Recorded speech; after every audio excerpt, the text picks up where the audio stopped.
मौत के बाद दोबारा जिंदगी अता कर दी। यानी नींद मौत असगर का नाम है। अल्लाह ने दोबारा मुझको जिंदा कर दिया। ये दुआ पढ़ें कि अल्लाह ने हमें मरने के बाद दोबारा जिंदा कर दिया। बंदा फौरी मस्जिद की तरफ हो जाएगा और सर्व सुजूद हो जाएगा। इस नेमत का शुक्राना है कि अल्लाह ने रात बनाई। पिछले दिन जो मैंने काम किया था सारी थकावट हमारी दूर हो गई। अब मैं नया काम करने के लिए रिफ्रेश हो चुका हूं, तरोताजा हो चुका हूं। अब फजर की नमाज के बाद कोई नमाज फर्ज नहीं है, इशराक है, बहुत फजीलत है। एक हज एक उम्रा का सवाब मिलेगा अगर बंदा फजर की नमाज पढ़ के मस्जिद में रहे। सूरज के निकलने के 20 मिनट के बाद वहां 2 रकात नमाज पढ़ के मस्जिद से बाहर निकले, ऐसा है जैसे एक हज और एक उम्रा का सवाब मिल गया। लेकिन ये फर्ज वाजिब नहीं है। बहुत फजीलत है, सवाब है, मगर फर्ज नहीं है। फर्ज है फज्र की 2 रकात नमाज, उसके बाद जोहर तक कोई नमाज फर्ज नहीं है, ताकि बंदा मुकम्मल तौर पर 8 घंटे खेत में फैल जाए, फैक्ट्री में जाए, ये कारखाने में जाए, ये कारोबार करे, ये दुकान में बैठ जाए, ये बिजनेस करे, ये खेती बाड़ी करे, ये फैक्ट्री में जाए, या स्कूल जाए, ये मदरसा जाए। यानी मुकम्मल तौर पर 8 से लेकर 10 घंटे तक अल्लाह ने फ्री टाइम दिया है खेत में जाने का, खलियान में जाने का, फैक्ट्री जाने का, स्कूल कॉलेज जाने का, ताकि बंदा खूब कमाए, खुद खाए, दूसरों को खिलाए, खुद खाए, माँ बाप की खिदमत करे, खुद खाए, अपने छोटे छोटे बाल बच्चों को पाले, खुद खाए, अपने पड़ोस के गरीबों, माजूरों, मिस्किनों का ख्याल रखे, वह खुद खाए, दूसरों को खिलाए। यानी वह काम चोर बन के नहीं रहे। काम चोर दूसरों के सामने हाथ फैलाता है, काम चोर भिखारी होता है, काम चोर भीख मांगता है, इज्जत नफ्स को का ख्याल नहीं रखता है। इस्लाम कहता है कि तुम कमाओ, जमीन में फैल जाओ, खूब कमाओ। 1 करोड़ रुपए रहेंगे तब ना 2.5 लाख तू ज़कात निकालेगा, तब न तेरे पड़ोस के 50-100 लोग खाना खाएंगे। 100 करोड़ तेरे पास रहेंगे तब ना 2.5 करोड़ तू ज़कात में निकालेगा। 2.5 करोड़ रुपए में कितने गरीबों के चूल्हे में आग सुलगेगी। जब तू साहिब निसाब रहेगा, नारे रिसालत, जब नारे गौसियत, मसलके आला हजरत, फैजान आला हजरत, उलमाए अहले सुन्नत, जश्न दस्तारबंदी। माशाअल्लाह माशाअल्लाह माशाअल्लाह माशाअल्लाह। मैं कह रहा था कि जब आपके पास 100 करोड़ रुपए रहेंगे तब ना आप 2.5 करोड़ ज़कात में निकालेंगे। जब आपके पास 1 लाख रुपए होंगे तब ना 2,500 रुपए आप ज़कात में निकालेंगे। साहिब निसाब रहेंगे तब ना आप फितरा निकालेंगे, साहिब निसाब रहेंगे तब ना आप कुर्बानी करेंगे। इसलिए इस्लाम इस बात पे जोर देता है कि आपकी दुनिया भी अच्छी रहे, आपकी आखिरत भी अच्छी रहे। यानी दुनिया में खूब मेहनत से कमाओ, खुद खाओ, दूसरों को खिलाओ, अपने माँ बाप की खिदमत करो। इसलिए फजर से लेकर जोहर तक कोई नमाज फर्ज नहीं। ये वक्त है कमाने का, ये वक्त है मेहनत करने का, ये वक्त अपने बूढ़े माँ बाप के इलाज करने के लिए पैसा कमाने का, अपनी बीवी को रानी बना के घर में रखने का, उनके नानो नफका का तुम्हारे जिम्मे है, वलीमा तुम्हारे जिम्मे है, मेहर की रकम तुम्हारे जिम्मे है। अल्लाह ने जो सिस्टम इबादतों का बनाया है ऐसा लाजवाब सिस्टम है कि यूरोप का दानिश्वर कहता है कि I can not find any other man in history like Mohammad. मैं पूरे मानव इतिहास में मुस्तफा का जवाब नहीं पाता हूं। मुस्तफा लाजवाब, उनके उसूल लाजवाब, उनका ज़ाब्ता लाजवाब, उनका सारा सिस्टम लाजवाब, उनका सारा रेगुलेशन लाजवाब, उनकी तालीमात लाजवाब। वो कहते इस्लाम के पैगंबर ने कहा है जब तुम बाहर से घर आओ तो अपने घर वालों के लिए तोहफा लाओ, और तोहफा अपने पड़ोस के बच्चों के लिए भी लाओ। अगर पड़ोस के बच्चों के लायक तोहफा ना रहे तो अपने घर के बच्चों के लिए तोहफा लाके उसको मना कर दो कि तोहफा लेके घर से बाहर नहीं जाए, वरना पड़ोस के बच्चों का दिल टूट जाएगा अगर उस तोहफे को नहीं देखेगा। वह कहते हैं whole loftiness is the morality of the holy prophet. इस्लाम के पैगंबर का अखलाक कितना बुलंद है जो पड़ोस के बच्चों का भी दिल नहीं तोड़ना चाहता है। यूरोप का दानिश्वर, कोई दिन ऐसा नहीं गुजरता कि अमेरिका यूरोप का एक इंजीनियर कलमा पढ़ के मोमिन ना होता हो।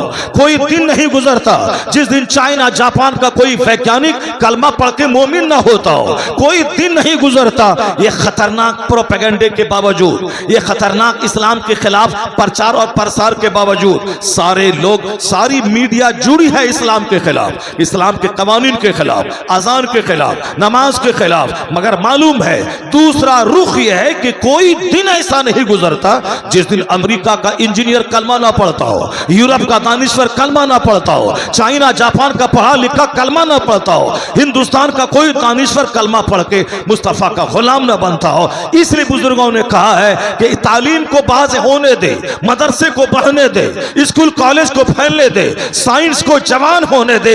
जैसे जैसे साइंस जवान होती जाएगी मुस्तफा के गुलामों की तादाद में इजाफा होता चला जाएगा, सुभान अल्लाह। मुस्तफा के गुलामों की तादाद में इजाफा होता जाएगा। क्योंकि हुजूर का हर ज़ाब्ता लाजवाब है, हर कानून लाजवाब है। नमाज का कोई जवाब नहीं है, ज़कात व खैरात का कोई जवाब नहीं है, फितरे का कोई जवाब नहीं है, शर्म कुर्बानी का कोई जवाब नहीं है। हज एक इंटरनेशनल प्लेटफॉर्म इस्लाम देता है, उसका कोई जवाब नहीं है। शर्त है कि सिर्फ मुसलमान उसकी इफादियत पे गौर करे, उसकी यूटिलिटीज पे गौर करे, इसके महत्व पे गौर करे।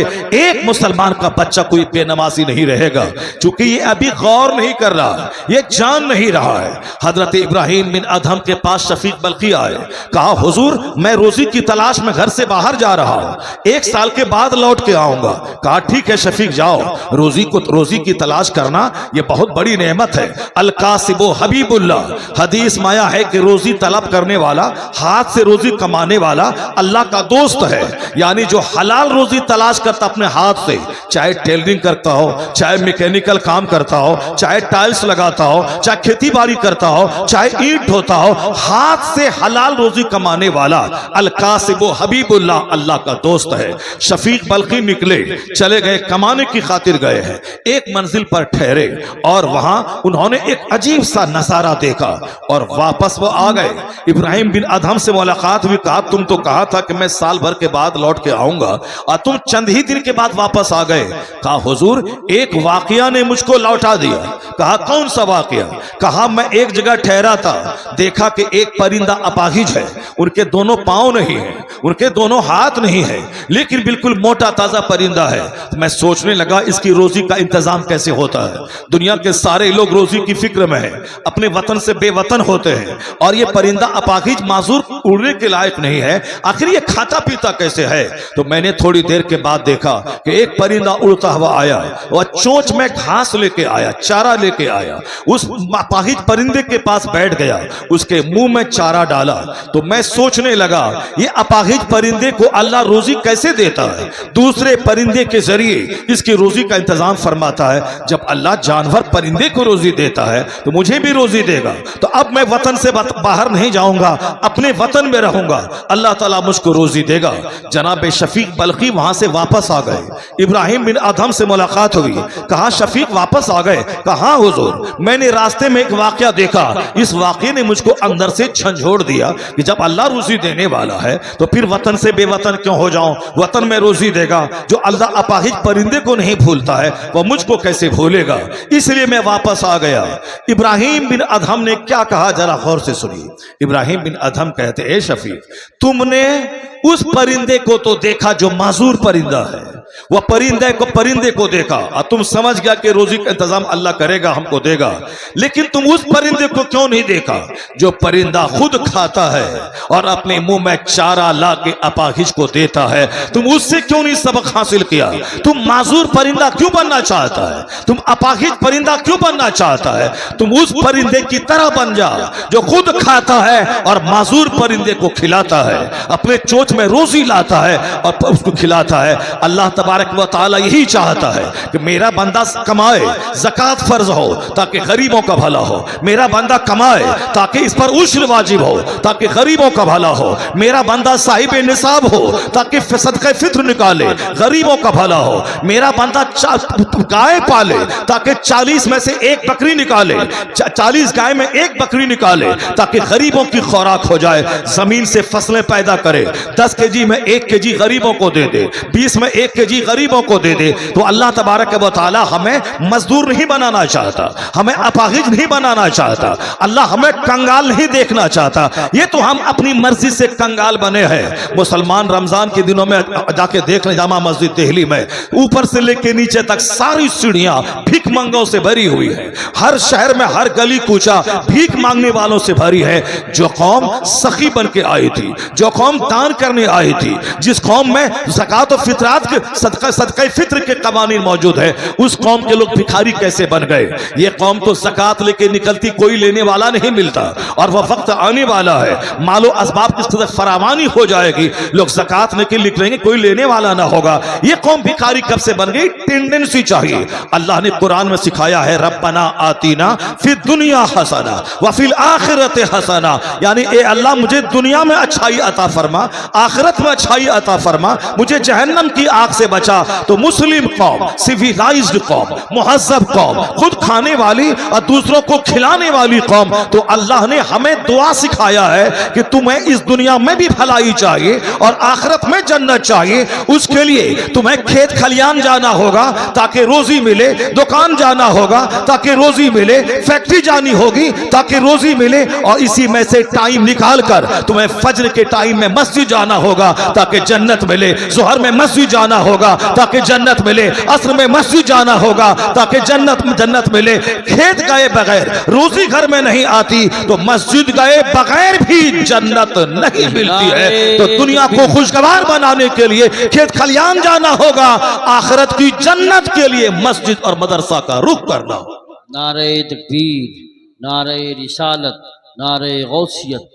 आज गैर मुस्लिमों के यहाँ बहुत सारे ऑर्फेनेज हैं, गैर मुस्लिमों के यहाँ लाखों बच्चे अनाथ शानदार ढंग से पाले जाते हैं, उनकी तालीम का इंतजाम होता है।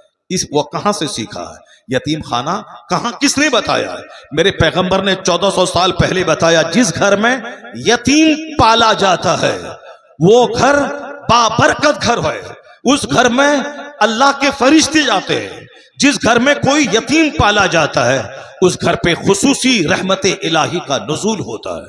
यतीमों के सर पे जो हाथ डाल दे, जितने बाल उसके हाथ के नीचे आएंगे, हर बाल के बदले में उसको अज्र मिलता है। ये मदरसे का सिस्टम, ये स्कूल कॉलेज में हजारों एकड़ जमीन डोनेट करने का सिस्टम, ये कॉलेज में जमीन डोनेट करने का सिस्टम, ये सारा सिस्टम दुनिया के लोगों ने इस्लाम से सीखा है, इस्लाम ने बताया। इस्लाम में एक शोबा है वक्फ का, जमीन मस्जिदों में वक्फ करना, जमीन कब्रिस्तान में वक्फ करना, जमीन मदरसे में वक्फ करना, अपना पैसा लगा के अनाथ यतीमों को पालना, गरीबों मिस्किनों को पालना। इसी को देख देख कर गैर मुस्लिमों ने भी स्कूल और कॉलेज में जमीन डोनेट करना शुरू किया। परसों देखा एक शख्स बोल रहा था कि आज हिंदुस्तान में रेलवे और आर्मी के बाद सबसे ज्यादा जमीन वक्फ की जमीन है, लेकिन मुसलमानों को उससे क्या फायदा होता है? यानी वह भी वही बोली बोल रहा है जो दूसरे लोग बोलते हैं। इससे आम मुसलमान को क्या फायदा? मैंने उनसे कहा कि आम मुसलमानों को क्या फायदा होगा? जमीन जिसने वक्फ किया है, हमारे पास जमीन 100 बीघा है, हमने 10 बीघा जमीन मस्जिद में दे दिया, इसलिए नहीं दिया कि गांव का सारे गरीब उसमें पलेंगे। हमने जमीन इसलिए दिया है ताकि इस जमीन की आमदनी से मस्जिद के अखराजात चलेंगे, इमाम की तनख्वाह होगी, मुअज्जिन की तनख्वाह होगी, मस्जिद की चुनागर्दानी होगी, मस्जिद की मुरम्मत होगी। तो हमने 10 बीघा जमीन मस्जिद के लिए दिया है, ना कि आम मुसलमानों के खाने के लिए दिया है। हमारे बाप दादाओं ने 50 बीघा जमीन कब्रिस्तान के लिए दिया है, तो कब्रिस्तान में मुर्दा दफन होगा। ये जो हिंदुस्तान में करोड़ों मुसलमान जो दफन है कब्रिस्तान में, ये जमीन कोई एक आदमी खरीद के नहीं देता, नहीं दिया, खरीद के जमीन ली गई है, मगर अक्सर लोगों ने जमीन वक्फ किया है। ईदगाह की जमीन अक्सर मालदार मुसलमान पहले के वक्फ करते थे। मस्जिदों में 90% मस्जिदों में की जमीन मुसलमान वक्फ करते थे, मस्जिदों मदरसे में वक्फ करते थे। दिल्ली में एक मदरसा था जिसमें कई हजार बच्चे पढ़ते थे, उसमें जमीन वक्फ की गई थी, उस जमीन की आमदनी से मदरसा चलता था। मदरसा नजामिया बगदाद में, उसमें वहां के बादशाह वक्त ने 10, 20, 50 गांव और पूरी जमीन उस मदरसे के लिए उन्होंने डोनेट कर दिया था। अब उस जमीन की आमदनी से मदरसा चलेगा। ये जो वक्फ का सिस्टम है, ये आज का नया नया नहीं बल्कि पुराना सिस्टम है। इसी से मस्जिद का सिस्टम, मदरसे का निज़ाम, कब्रिस्तान का निज़ाम और ईदगाह का निज़ाम। इसलिए दूसरों को देखने में लगता है कि अरे इतनी मस्जिद है, इतने कब्रिस्तान, तो हमारे बाप दादाओं ने कब्रिस्तान के लिए जमीन वक्फ किया है, ना कि गांव के गरीब लोगों के खाने पीने के लिए। मदरसे में जमीन वक्फ किया है ताकि गरीब मिस्किन के बच्चे पढ़े। तो हिंदुस्तान में जो हजारों मदरसे हैं, लाख के करीब जो मदरसे हैं, ये सारे मदारिस की जो जमीन वक्फ की गई उससे करोड़ों मुसलमानों को फायदा पहुंचता। अब बेशुमार गैर मुस्लिम भी, उनके बच्चे भी मदरसे में पढ़ते हैं, वहां से फायदा हो रहा है। तो आज स्कूल कॉलेज में भी करोड़ों लाखों एकड़ जमीन है। वो सारा सिस्टम इस्लाम ने बताया है, लोगों ने इस्लाम से सीखा है। इस्लाम ने दुनिया वालों को तहजीब सिखाई है, जीने का शऊर सिखाया है, अना खाले कायम करने का सिस्टम अता किया है। इस्लाम ने ही कहा है कि माँ की गोद से लेकर कब्र की गोद तक पढ़ो। पढ़ने की कोई उम्र नहीं है। Knowledge is power, knowledge is light. शिक्षा शक्ति का नाम है, तालीम कुव्वत का नाम है, तालीम रोशनी का नाम है। माँ की गोद से लेकर कब्र की गोद तक पढ़ो, हर उम्र में पढ़ो। पढ़ाई तुम्हें ताकतवर बना देगी, पढ़ाई तुम्हें इज्जत दिलाएगी। आज अगर चाइना जापान के लोग पढ़ रहे हैं, ताकतवर बन रहे हैं, तो एहसान इस्लाम का है, जिसने सबसे पहले इल्म को ताकत का नाम दिया। आज अमेरिका अगर पूरी दुनिया में टेक्नोलॉजी का बादशाह है, तो इस्लाम एहसान का है, जिसने 14 सदियां पहले जबकि एक स्कूल दुनिया में नहीं था, उस वक्त में इस्लाम ने शिक्षा पे जोर दिया, तालीम पे जोर दिया। तो आज सारी दुनिया में जहां जहां टेक्नोलॉजी है, एजुकेशन है, शिक्षा है, ये एहसान इस्लाम का है। भले ही हम इसका अंदाजा ना करें, हिंदुस्तान के चंद लोग इस बात को नहीं माने, मगर यूरोप का दानिश्वर, जहां से टेक्नोलॉजी, हवाई जहाज दुनिया को मिला, ये माइक्रोफोन दुनिया को मिला, ये साहब साइकिल से लेकर ट्रेन तक सारी सवारियां जहां से मिली, हिंदुस्तान का एक दानिश्वर हवाई जहाज नहीं बनाया है, ट्रेन नहीं बनाया है, माइक्रोफोन नहीं बनाया है। ये सारी चीजें अमेरिका और यूरोप के दानिश्वरों ने दुनिया को दिया है। अब वहां का एक दानिश्वर कहता है, it must be owned that all the knowledge whether of physics और एस्ट्रोनॉमी और एस्ट्रोलॉजी और mathematics which flourished in Europe from the 10th century was originally derived from the Arabian schools, and the Spanish Saracen may be looked upon as the father of European philosophy। वह Christian कहता है, ये जो दुनिया भर में आज science जवान हुई है, यह साइंस को जवानी मदरसों ने दिया है। मदारिस के असातिज़ा जो गौर व फिक्र और रिसर्च पे जोर देते थे, स्पेन के मदरसों में जहां तहकीक और रिसर्च का पाठ सिखाया जाता था, जहां यहूदो नसारा के बच्चे पढ़ते थे, इस्लामी तहजीब जब परवान चढ़ी और जब किताबें सारी दुनिया में फैली, तो लोगों ने उसी जमीन पे रिसर्च करना शुरू किया। तो किसी ने हवाई जहाज दे दिया, किसी ने माइक्रोफोन दे दिया, किसी ने टेलीविजन दे दिया, किसी ने रेडियो दे दिया, किसी ने कंप्यूटर दे दिया, किसी ने मोबाइल दे दिया। असल में बुनियादी तौर पर यह तहकीक का मजाज इस्लाम ने दिया है और अरबी मदारिस के उलमा ने सारी दुनिया को अता फरमाया है। अगर यह बात मैं बोलूं तो लोग बोलेंगे बड़ बोलेपन से आप काम ले रहे हैं। यह जुमला जो मैंने आपके सामने कोट किया है, यह यूरोप का एक दानिश्वर जो क्रिश्चियन है, वो कहता है ये सारे उलूम जिसकी वजह से साइंस जवान हुई है, ये सारे उलूम इस्लामी मदरसों से लिए गए।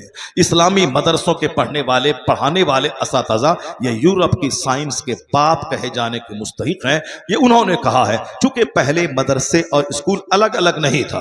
ताजमहल का इंजीनियर मदरसे का पढ़ा हुआ, हवाई और जामा मस्जिद दिल्ली बनाने वाला इंजीनियर इसी मदरसे का पढ़ा हुआ, लाल किला कुतुब मीनार का इंजीनियर इसी मदरसे का पढ़ा हुआ। चूंकि हम लोगों ने मदरसों को आज गरीबों के बच्चे के पढ़ने की जगह समझ लिया और अंग्रेजों ने जब इंडिया में कब्जा किया, उन्होंने मुसलमानों की ताकत को तोड़ने के लिए स्कूल कॉलेज का सिस्टम अलग कर दिया, मदरसे का सिस्टम अलग कर दिया, ताकि धार्मिक शिक्षा मदरसे में हासिल करें, ताकि जो लोग मदरसे में पढ़ें वो अपाहिज हो जाए, वो अंग्रेजी ना जाने, वो साइंस ना जाने, वो फिजिक्स केमिस्ट्री ना जाने, वो सोशल स्टडीज ना जाने।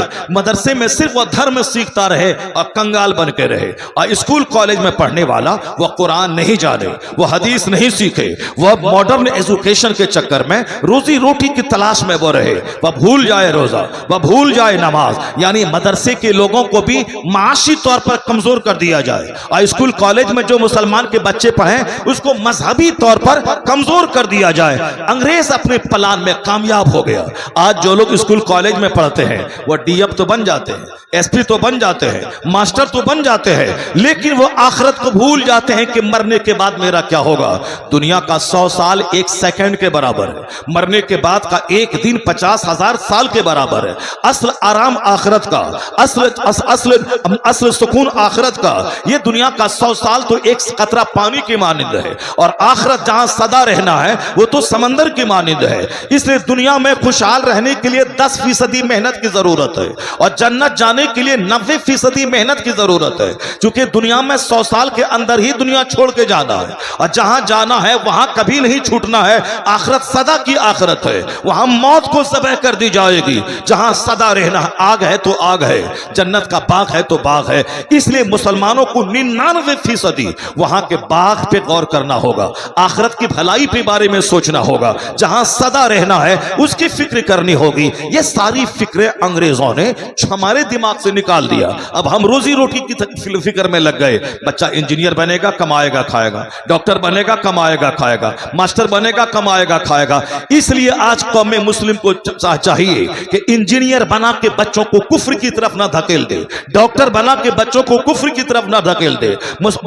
मास्टर बना के बच्चों को कुफ्र की तरफ ना धकेल दे। आज मुसलमानों की लाखों बेटियां जो गैर मुस्लिमों के साथ भाग रही हैं, उसमें फैक्टर यही कर रहा है कि हमने उसको इंजीनियर बनाया, मुसलमान नहीं बनाया, हमने उसको डॉक्टर बनाया, कुरान नहीं सिखाया, हमने दुनिया में अच्छा घर बनाने, खाने पीने, मकान खरीदने, जमीन खरीदने और गाड़ी खरीदने का हुनर बताया, मगर मरने के बाद जन्नत जाने का रास्ता नहीं दिखलाया। उनकी गुट्टी में इस्लाम नहीं पिलाया। जिस दिन उनकी गुट्टी में इस्लाम पिला देते और हुजूर से सच्ची मोहब्बत पैदा हो जाती तो दुनिया की कोई बहार उसके ईमान को लूट नहीं पाती। वो सारी जिंदगी कुंवारा रह जाता, मगर इस्लाम का सौदा नहीं करता। अगर यहाँ अपने आप को हम ख्वाहिशात से बचाए, गुनाहों से बचाए, तो अल्लाह जन्नत में 70 हूरें अता फरमाएगा, हजारों नौकर हूरों खिलवान अता फरमाएंगे, सोने चांदी की ईंट से बना हुआ मकान अता करेगा। जिस तरह आसमान हक है, जमीन हक है, सूरज और चांद सच है, उसी तरह मरने के बाद कब्र का अजाब हक है, कब्र का सवाल जवाब सच है, पुलसरात सच है। यानी ये आखिरत का सारा पाठ जो कुरान हदीस में है, जो मदारिस में पढ़ाए जाते हैं, वो सारा पाठ स्कूल कॉलेज के बच्चों को गुट्टी में पिलाना होगा, वरना बच्चे मेरे हाथ से निकल जाएंगे, बच्चियां मेरे हाथ से निकल जाएंगी। इस कदर मुस्तफा की मोहब्बत, आखिरत की मोहब्बत, अल्लाह की मोहब्बत इस कदर दिल में डाल दिया जाए ताकि कोई आदमी हराम का करोड़ों रुपया उसको देना चाहे, यह कहते हलाल का 1 रुपया हमारे लिए हराम के करोड़ों रुपए से बेहतर है। अगर कोई हसीन और जमील खातून उसके ईमान के लूटने की शर्त पे उसके निकाह में आना चाहे या उनके चेहरे पे थूक के कहे मैं सारी जिंदगी कुंवारी रह जाऊंगी या कुंवारा रह जाऊंगा मगर इस्लाम का सौदा नहीं करूंगा, ये जबरदस्त बात वही बोलेगा जो फिजिक्स पढ़ेगा 5 घंटे और 1 घंटे कुरान पढ़ेगा, ताकि फिजिक्स पढ़ेगा तो दुनिया मिलेगी, कुरान पढ़ेगा तो ईमान बचेगा, जन्नत मिलेगी। आज जरूरत इस बात की है कि एक ऐसा वसी सिस्टम को दोबारा वापस लाया जाए ताकि हमारे बच्चे का दीन भी बचे, ईमान बचे और हमारे बच्चों की दुनिया भी खुशहाल हो। ये बताइए कि जिसका दीन ईमान लूट गया वो दुनिया में सोने का भी घर बना ले, कितने दिन तक वो रहेगा? 70, 80, 90 साल के बाद तो कोई जिंदा नहीं रहता, सबों को तो मर के उसी कब्र में सड़ने के लिए उस दुनिया में हिसाब देने के लिए चले जाना है। तो दुनिया की चंद दिन की खुशहाली के लिए ईमान लुटा के, नमाज लुटा के, रोजा लुटा के, हज और ज़कात लुटा के ये कामयाबी नहीं। कामयाबी वो है कि बाल बच्चों को पाले अपना ईमान बचा के, घर मकान बनाए अपना ईमान बचा के, गाड़ी खरीदे अपना दीन बचा के, वो अपनी जमीन खरीदे दीन बचा के। तो दीन बचेगा कैसे? मदीने की उस खातून से पूछिए जो मैदान उहद में उनका शौहर शहीद हो गया, उनके 4 जवान बेटे शहीद हो गए, लेकिन जब खबर फैली कि इस्लाम के पैगंबर को शहीद कर दिया गया, वो दीवाना वार अपने घर से बाहर निकली, लोगों से पूछने लगी ये बताओ मुस्तफा कैसे है? कहा तेरे शौहर का इंतकाल हो गया। कहा इन्ना लिल्लाहि व इन्ना इलैहि राजिऊन। बताओ मुस्तफा कैसे है? कहा तेरा बड़ा बेटा शहीद हो गया। कहा इन्ना लिल्लाहि व इन्ना इलैहि राजिऊन। बताओ मुस्तफा कैसे है? किसी ने कहा तुम्हारे 4 बेटे शहीद हो गए। कहा इन्ना लिल्लाहि व इन्ना इलैहि राजिऊन। बताओ मुस्तफा कैसे है? जब कहा गया हुजूर सही सालिम है, उनकी शहादत की खबर झूठी है, वो औरत को उस वक्त तक यकीन नहीं आया। जब अपनी निगाहों से मुस्तफ़ा को देख नहीं लिया। जब मैदान ओहद पहुंचकर जब हुजूर का दीदार करती है, तब वह अपने प्रैक्टिकल से दुनिया वालों को बता देती है कि शौहर से ज्यादा प्यार मुस्तफ़ा से, औलाद से ज्यादा प्यार मुस्तफ़ा से, सारे संसार से ज्यादा प्यार मुस्तफ़ा से। जब हुजूर को देख लिया तो कहती है कुल्लु मुसीबतिन बादुका जलल या रसूल अल्लाह, सारी मुसीबतें हेज हैं, आप सही सालिम हैं, मेरी सारी दुनिया सलामत है। यह है औलाद से ज्यादा मोहब्बत मुस्तफ़ा से और शौहर से ज्यादा मोहब्बत मुस्तफ़ा से, चूंकि मुस्तफ़ा ही जाने ईमान है, वही असले ईमान है। होते कहां खलीलो बिना काबो मिना लौलाक वाले साहिबी, यह सब तुम्हारे घर की है। हमें रमजान कहां से मिलता, हमें ईमान कहां से मिलता, हमें काबा कहां से मिलता, हमें मदीना कहां से मिलता। ये सारी बहारें मुस्तफ़ा जाने रहमत के कदमों की बरकतों से मिली है। इसलिए हुजूर से मोहब्बत जब होगी तो आदमी कड़ाके की सर्दी को नहीं देखेगा, गर्मी को नहीं देखेगा, वह हमेशा हुजूर के फरमान पे अमल करेगा। आज जरूरत है कि सबसे ज्यादा इसी टॉपिक पे बात किया जाए। दुनिया की बातें तो सारे लोग कर ही रहे हैं, आखिरत पूरे कुरान के हर चैप्टर में आखिरत की बात भरी है, हदीस के हर चैप्टर में आखिरत की बात भरी है। हुजूर कहते हैं ला तज़ूलु क़दम अब्दी हत्ता युसअल अन अर्बईन, जब तक 4 सवाल बंदों से नहीं होगा, कयामत के दिन 1 इंच बंदा अपनी जगह से हट नहीं पाएगा। पहला सवाल होगा अन उमर ही फीमा अफना, ये बहुमूल्य जीवन तुमने किस काम में लगाया? सिर्फ जमीन अर्जित करने, मकान बनाने, दुनियावी आन बान शान तलाश करने, किस काम में तुमने ये कीमती जिंदगी लगाई? ये जवाब देना होगा। 1 इंच बंदा हट नहीं पाएगा। दूसरा सवाल होगा अन शबाब ही, यह जवानी तुमने कैसे गुजारी? जवानी कैसे मौज मस्ती में गुजारी, खेल धूप में गुजारी, तमाशा तफरीह में गुजारी? जवानी दीवानी होती है, कैसी दीवानी, कैसे तुमने जवानी गुजारी? बचपन तो खेल तमाशा, बुढ़ापे तो 1 दर्जन बीमारी, क्रीम पीरियड है वो जवानी का, तुमने जवानी कैसे गुजारी? तीसरा सवाल होगा अम्माल ही मिन ऐना इक्तसबहु व फीमा वज़अहु, about your wealth, from where you earn this, in which ways you spend this, माल कहां से कमाया? जुआ खेल के कमाया, सट्टा से कमाया, लाठी का टिकट बेच के कमाया, दूसरों की जमीन हड़प के कमाया, कैसे कमाया? जब तक बंदा जवाब नहीं देगा 1 इंच अपनी जगह से हट नहीं पाएगा। यह दुनिया के 100 साल 1 सेकंड है, पानी का 1 कतरा। इसलिए हमेशा नजर उस पे रहे कि हमें कयामत में कैसे हिसाब देना है और कहां खर्चा किया, यह भी हिसाब देना है। कहां खर्च तुमने, सिर्फ माल बनाने, सिर्फ घर बनाने, शादी ब्याह में पानी की तरह बहाने कि पैसा मेरा था मैं जैसे चाहूं खर्च करूं, पैसा तुम्हारा नहीं है। करोड़ों लोग भिखारी हैं, अल्लाह ने तुम्हें पैसा दिया है, इसका मतलब है अल्लाह ने बड़ी जिम्मेदारी तुझको दे दी है। ज्यादा माल है, ज्यादा हिसाब होगा। हज फर्ज हुआ था 25 साल पहले, तुमने 25 साल बाद हज तुमने क्यों किया? ज़कात फर्ज हुई थी 1 करोड़,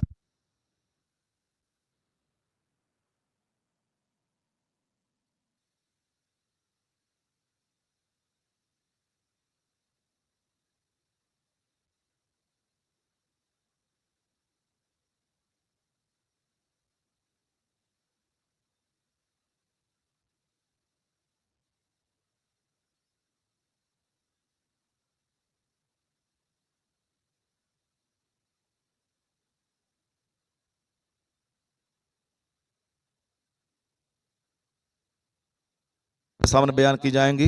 पहले तो 4-4 घंटे लोग तकरीर सुनते हैं मेरी, उसके बाद भी लोगों का पेट नहीं भरता है। लेकिन चूंकि अभी तो आपने तकरीर की लज्जत आपको मिली नहीं है और फिर वक्त का सवाल है, इसलिए मैं अपनी अधूरी तकरीर को यहीं छोड़ता हूं। इंशाअल्लाह फिर अगर कभी मौका मिलेगा तब मैं आपके सामने बयान करूंगा।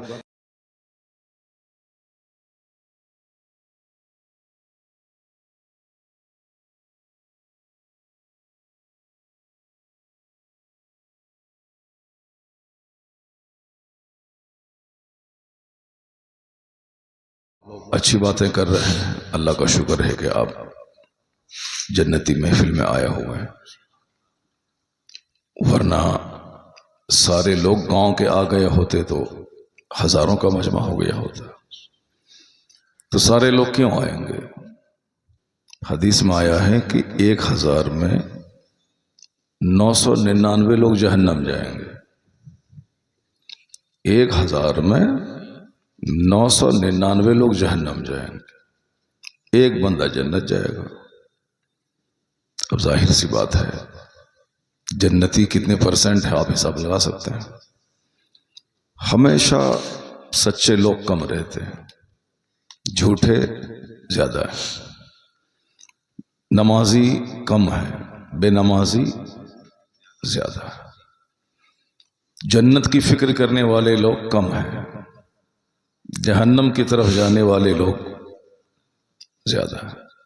तो जन्नती महफिल है यह जलसा। आया है हदीस में कि वह इज़ा मरर तुम बेरियाज़िल जन्ना फरतऊ फीहा, जब तुम जन्नत की क्यारियों से गुजरो तो वहां चर लिया करो। पूछा गया कि जन्नत की क्यारी क्या है, तो आका ने फरमाया कि वो जिक्र की मजलिसें जन्नत की क्यारियां हैं। सुभान अल्लाह। ये जो महफिल है जहां जिक्र हो रहा अल्लाह का, अल्लाह के रसूल का, ये जन्नत की क्यारी है।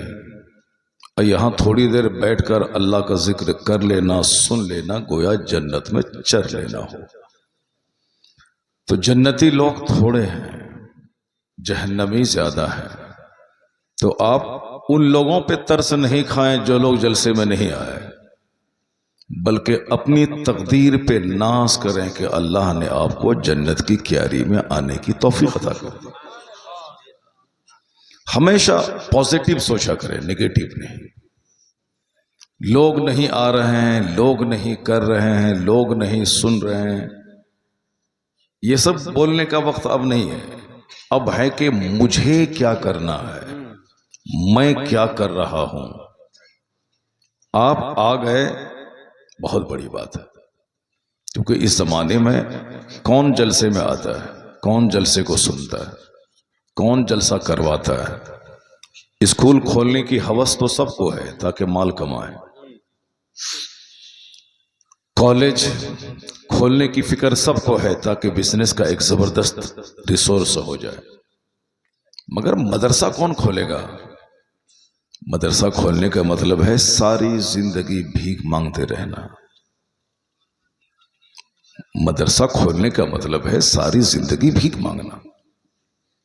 ज़कात दीजिए, फितरा दीजिए, कुर्बानी का चमड़ा दीजिए, गेहूं की फसल हुई है उश्र दीजिए, धान की खेती हुई है उश्र दीजिए,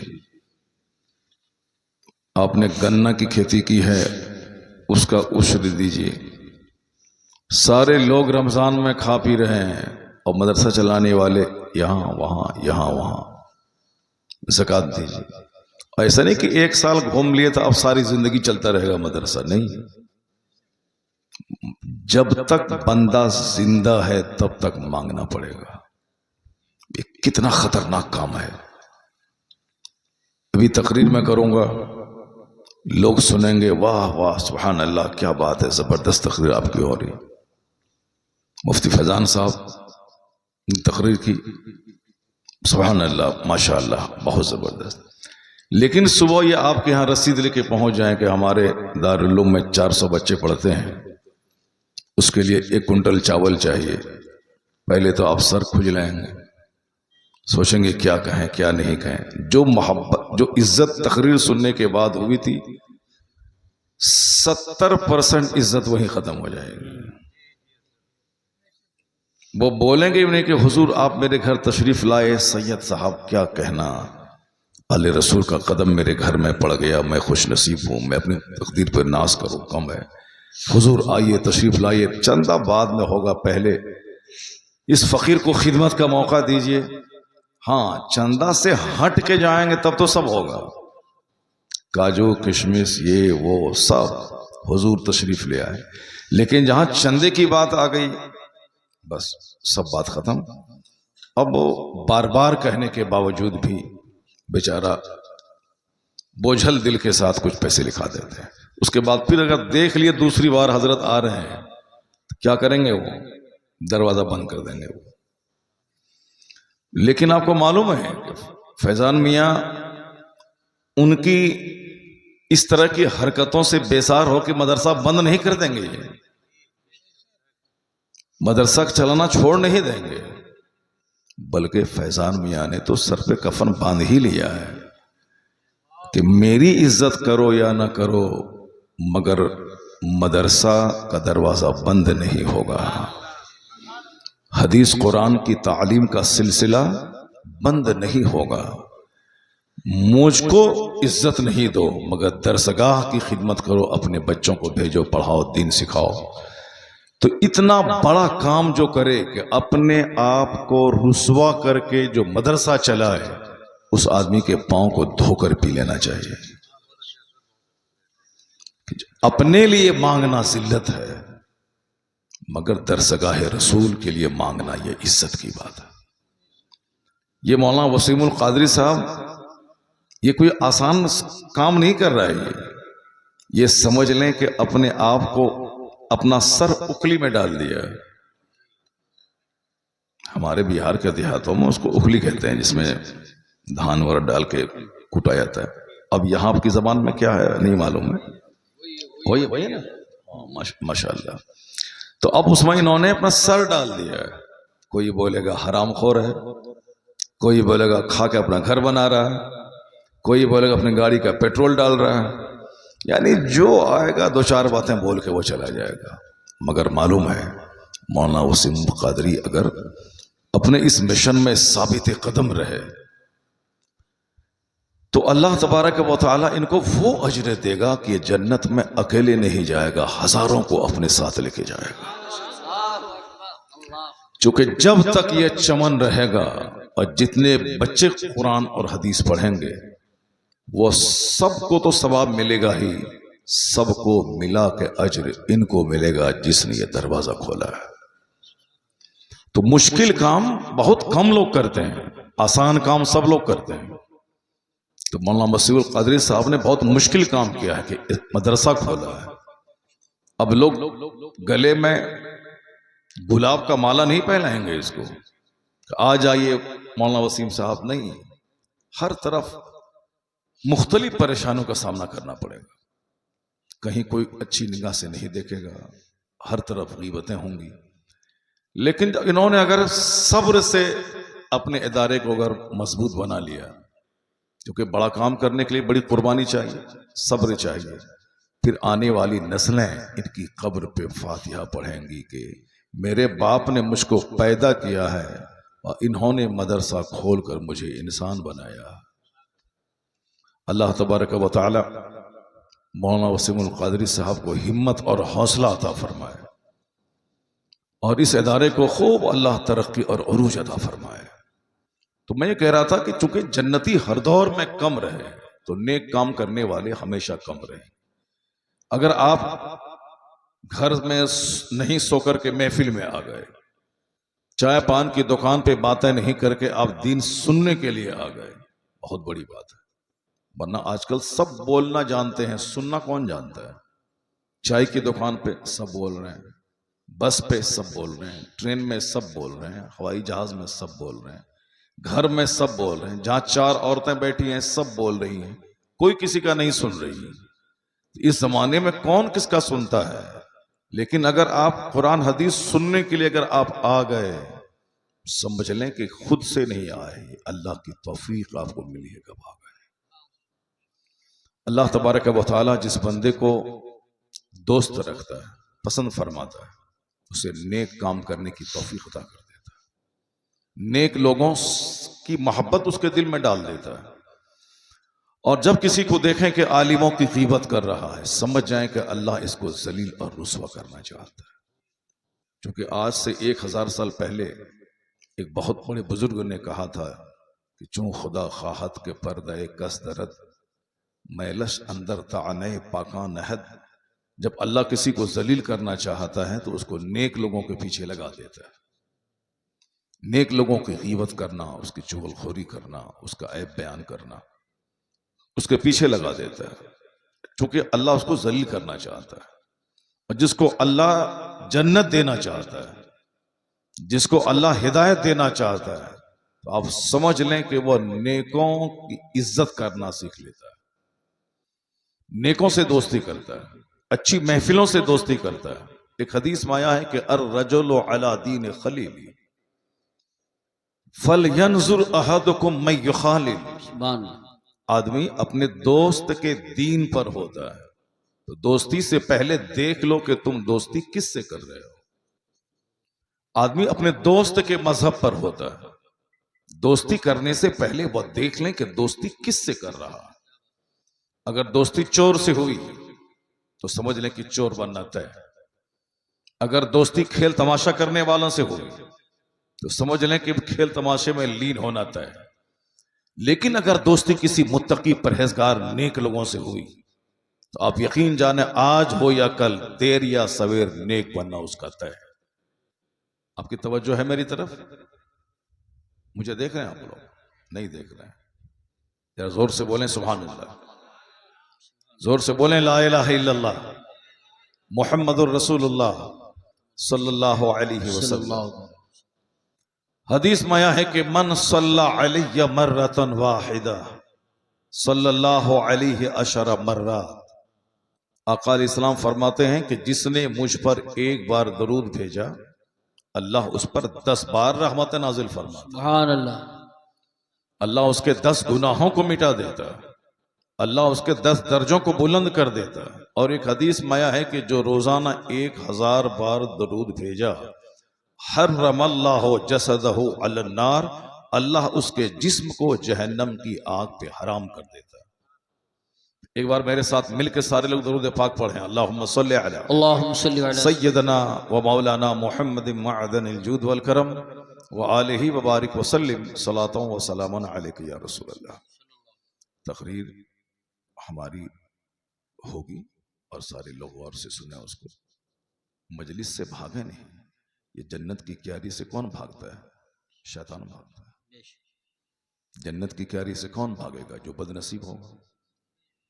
मस्जिदें आबाद करने की जगह है, उजाड़ने की जगह नहीं।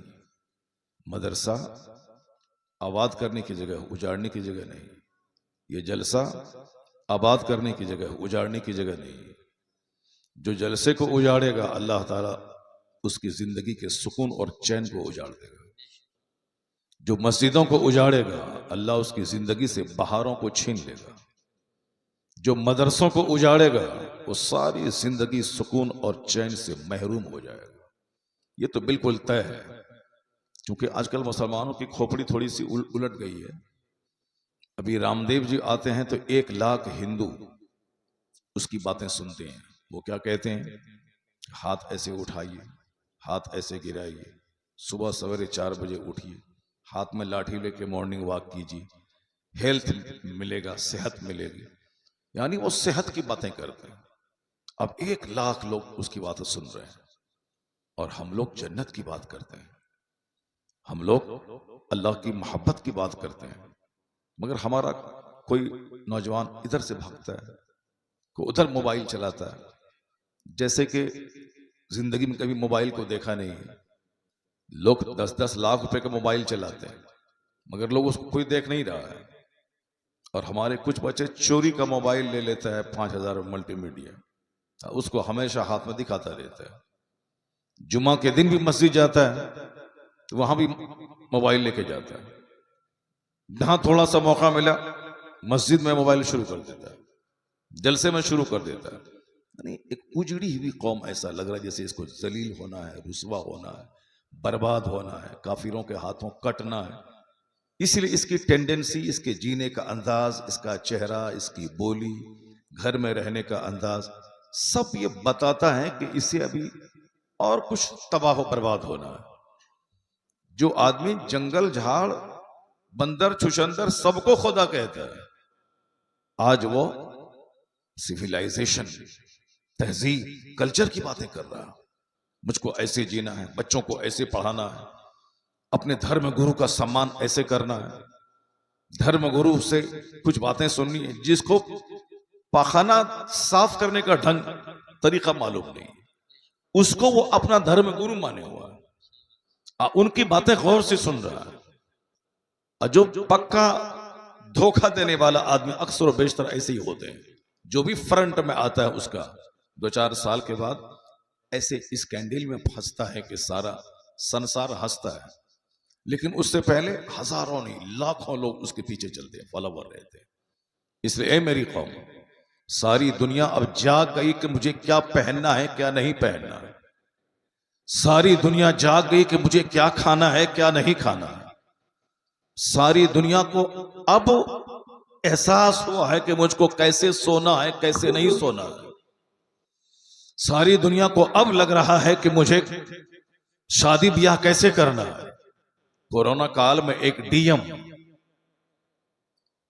अपनी होने वाली वाइफ वो भी जो डीएम थी उससे शादी उन्होंने कोर्ट में जाके किया और सिर्फ 500 रुपए की फीस कोर्ट की भरा और जज के सामने उन्होंने अपनी वाइफ के निकाहनामे पे साइन किया और दोनों मियां भी वहां से आए और कोई उन्होंने रिसेप्शन नहीं दिया, कोई वलीमा नहीं किया, बल्कि कहा कि सारा हिंदुस्तान तकलीफ में है, सारे लोग कोरोना काल की वजह से परेशान हैं, इसलिए उन्होंने आईएएस ऑफिसर मेरा चपरासी बेटा वो भी 100 बारात ले जाना चाहता है, किसी लायक नहीं है मेरा बेटा, वो भी वलीमे में 10,000 आदमी को खिलाना चाहता है,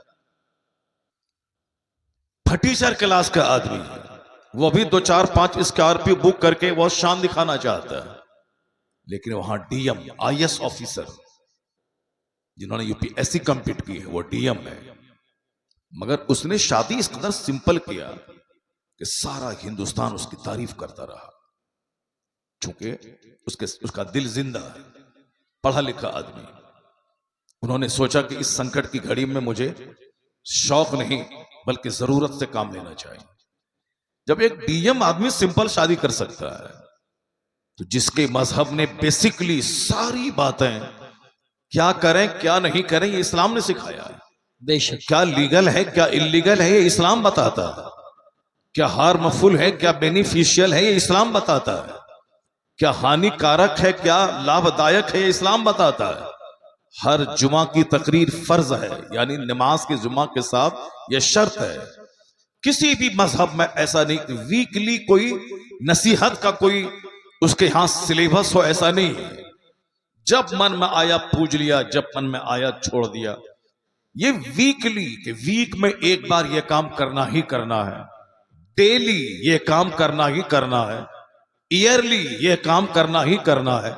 ये सारा सिस्टम मज़हब इस्लाम ने दिया। रोजाना 5 वक्त की नमाज पढ़नी है, हर मुसलमान मर्द औरत पर आकिल बालिग पर यह फर्ज है।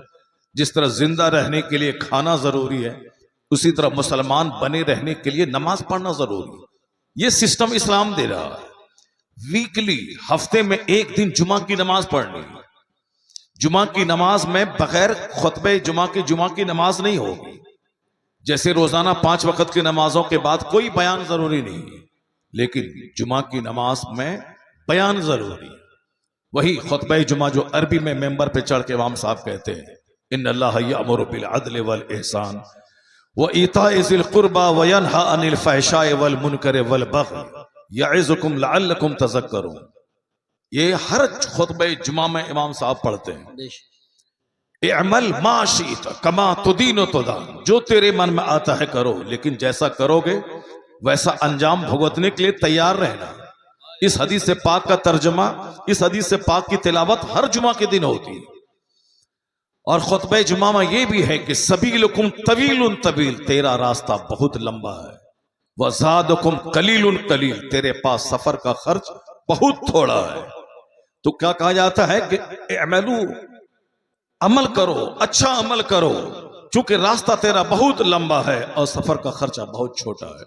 हर जुमा के दिन 1 मिनट का सही खुतबा जुमा ये फर्ज है, शर्त है वो, उसके बगैर जुमा की नमाज नहीं होगी। क्यों? ताकि बंदा कम से कम डेली नहीं तो वीकली अल्लाह का पैगाम सुन ले, रसूल पाक के इरशादात को सुन ले, हमें कैसे जीना है ये सारी बातें वो सुन ले जुमा के में। चूंकि खेत मर जाता है जब बारिश नहीं होती है, उस खेत को दोबारा जिंदा करने के लिए उसमें पानी डाला जाता है। पानी पड़ने के बाद खेत दोबारा जिंदा होता है। यह दिल का खेत दुनियादारों का चेहरा देखने की वजह से मर जाता है। यह दिल बेनमाजी का चेहरा देखने से मर जाता है। यह दिल शराबी, पापी, लुच्चे, लफंगे, गुंडे, चोर, मवाली सबको देखने के बाद यह दिल मर जाता है। जब दिल मर जाता है तो आदमी को अच्छी महफिल अच्छी नहीं लगती, अपने माँ बाप अच्छे नहीं लगते, अपनी बीवी अच्छी नहीं लगती। जब दिल मर जाता है तो उसको सच्चाई से नफरत और झूठ से रग़बत हो जाती है।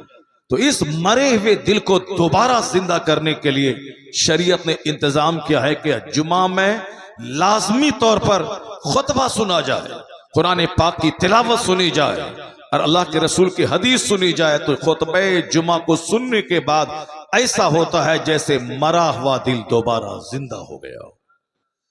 यह नसीहत का पानी हर जुमा के दिन पड़े ताकि मरा हुआ खेत जिंदा हो जाए, उसका दिल जो मर चुका था वो दोबारा जिंदा हो जाए, नेकी की फसल पैदा होने के काबिल हो जाए।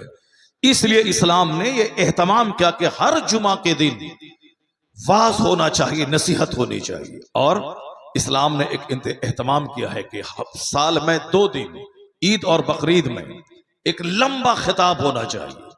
जुमा की तकरीर मुख्तसर इसलिए नमाज से पहले है, ईद और बकरीद की तकरीर लंबी इसलिए नमाज के बाद है, ताकि नमाज के बाद आराम से लोग बैठ जाएं और एक लंबी तकरीर सुने और साल भर तक के लिए रूहानी खुराक वहां से जमा कर लें और उसी रूहानी खुराक की रोशनी में साल भर अपनी जिंदगी गुजारें।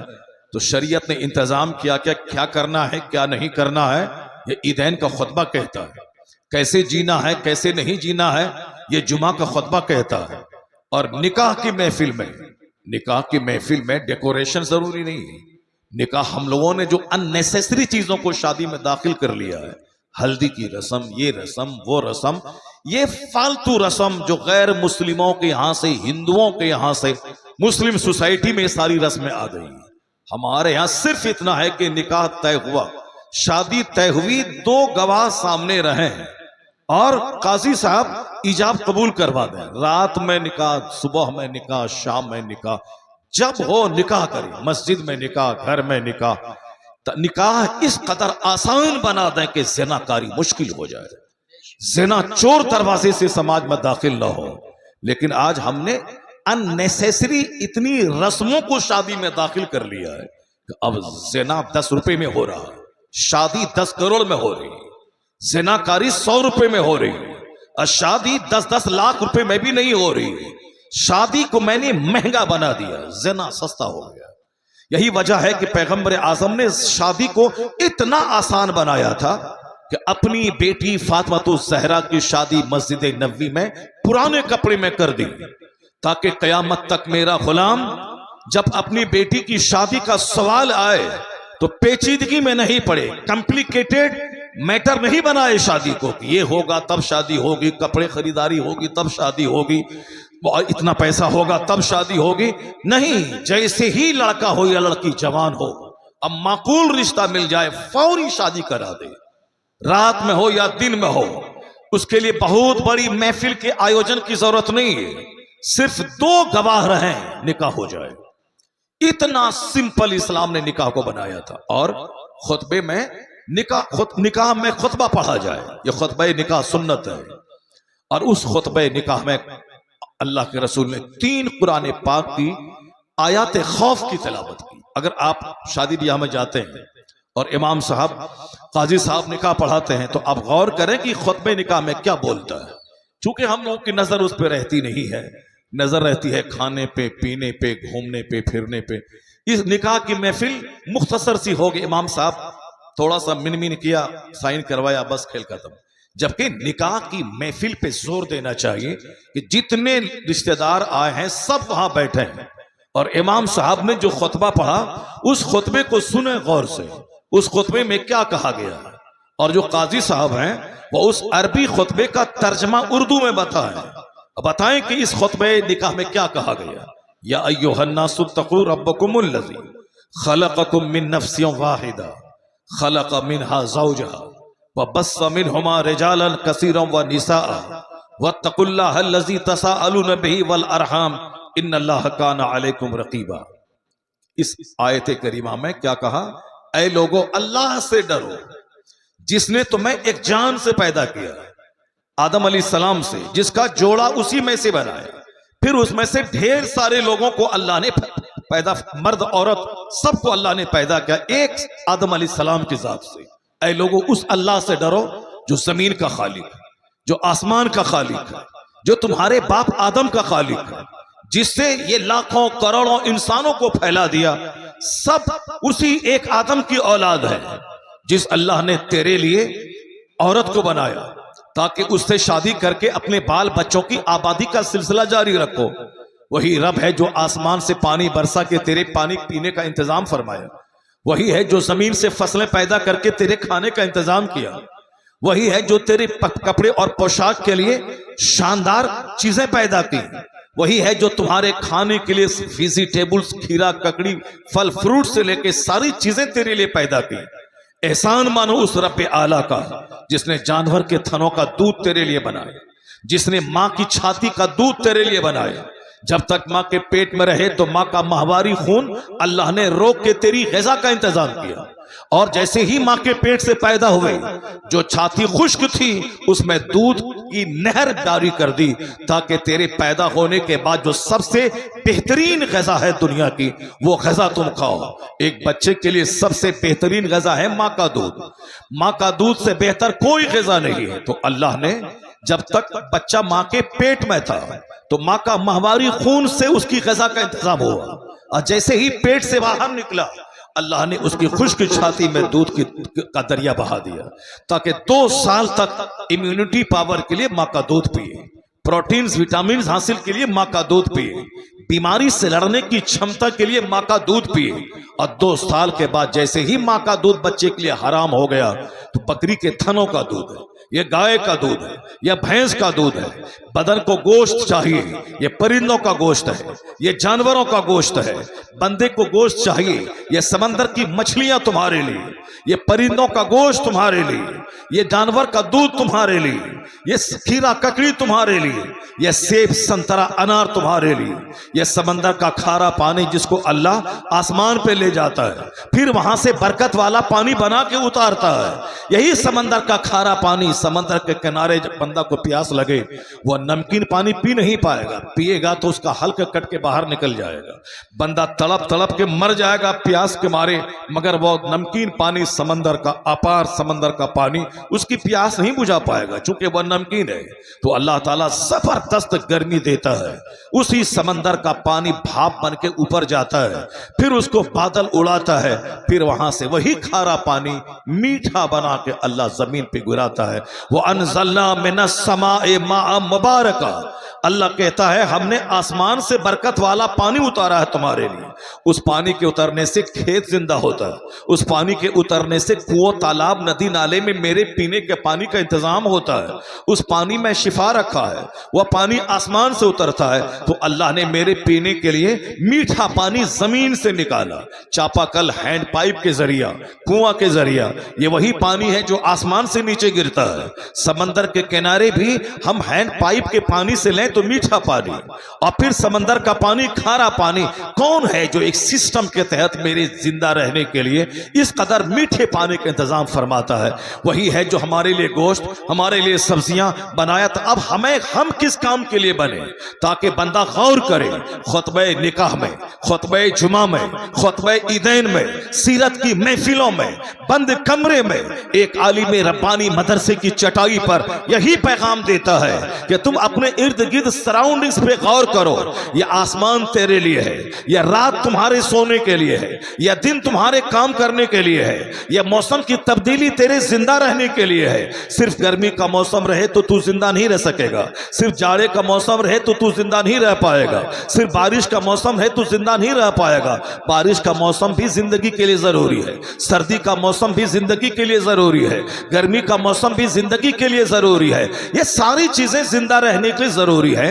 गोया आसमान से लेके जमीन तक, सूरज से लेके सितारों तक, सारी चीजें सपोर्टिंग सिस्टम बनकर मेरे जिंदा रहने में सारी चीजें सपोर्ट करती है, और सबके मिलने से मैं जिंदा रहता हूं। पानी अंदर से अल्लाह गायब कर दे तो सारे लोग बगैर मछली के पानी की तरह तड़प तड़प के मर जाएंगे। 1 मिनट के लिए अल्लाह हवा को बंद कर दे, ऑक्सीजन खत्म हो जाए, सारे लोग तड़प तड़प के मर जाएंगे। अगर ये मिट्टी मेरे सामने से खत्म होकर आंखें सिर्फ पत्थर हो जाए तो मेरा जीना मुश्किल हो जाए, ये मिट्टी मेरे लिए, ये हवा मेरे लिए, ये आग मेरे लिए, ये पानी मेरे लिए, ये सारी नेमतें मेरे लिए, तो मैं किस काम के लिए? जिस दिन बंदा गौर करेगा ये सारी नेमत हमारे लिए, अब मैं किस काम के लिए, तो एक आवाज आएगी कि सारी नेमतें अल्लाह ने तेरे लिए पैदा की हैं और तुझको अल्लाह ने अपनी इबादत के लिए पैदा किया है, ताकि तू जमीन से फायदा उठा, आसमान से फायदा उठा, माँ के दूध से फायदा उठा, जानवर और मछली से तू फायदा उठा, खीरा ककड़ी से तू फायदा उठा। ये सारी नेमतों का इस्तेमाल तुम कर और तू अपनी पेशानी का सजदा उस रब्बे कदीर के लिए खास कर दे। अल्लाह नेमतें दी हैं ताकि तू उस नेमत देने वाले को सजदा करे। और जिस दिन ये ख्याल दिल में पैदा होगा तो बंदा 8 घंटे रात में सोने के बाद वह खेत बाद में जाएगा, वह दुकान बाद में जाएगा। तो जिस रब ने 8 घंटे की गहरी नींद दी, उससे जागने के बाद सबसे पहले बंदा नमाज फज्र के लिए मस्जिद जाएगा, ताकि उस खुदा की नेमत का शुक्राना अदा हो जाए जो अल्लाह हमें 8 घंटे की गहरी नींद अता फरमाए। सुभान अल्लाह, नारे तकबीर, नारे रिसालत। बंदा जब अक्ले सलीम से काम लेता है तब वो इन बातों पे गौर करता है कि हम किस काम के लिए पैदा हुए। अल्लाह रब्बुल इज्जत ने नमाज का ऐसा सिस्टम रखा है जिसमें कि काम के टाइम में नमाज कम है, रात भर सोने का टाइम है। रात में कोई नमाज फर्ज नहीं, ईशा के बाद, ईशा से लेके फजर तक कोई नमाज फर्ज नहीं है। तहज्जुद बंदा पढ़े ये सवाब मिलेगा, लेकिन अगर कोई नहीं पढ़े तो कोई गुनाह नहीं है। ईशा से लेके फजर के बीच में कोई नमाज फर्ज नहीं है, ये आराम का टाइम, ये सोने का टाइम है। हाँ, अल्लाह के मखसूस बंदे तहज्जुद पढ़ें, ये हाई क्वालिटी की बात है, लेकिन वह फर्ज नहीं है। पढ़ लें, ऑप्शनल नेकी है, बहुत बड़ी नेकी है। तहज्जुद की नमाज से चेहरा चमकता है, तहज्जुद की नमाज पढ़ने से आदमी कब्र में रोशनी का सबब बनती है। नमाज, तहज्जुद की नमाज पढ़ने से सेहत मिलती है, रोजी में बरकतें होती हैं, घर में अमन चैन सुकून रहता है। लेकिन ये फर्ज नहीं है, फर्ज है ईशा की नमाज, फर्ज है फज्र की नमाज। इस बीच में मुकम्मल 8 से लेकर 10 घंटे तक बंदा आराम करे, सोए।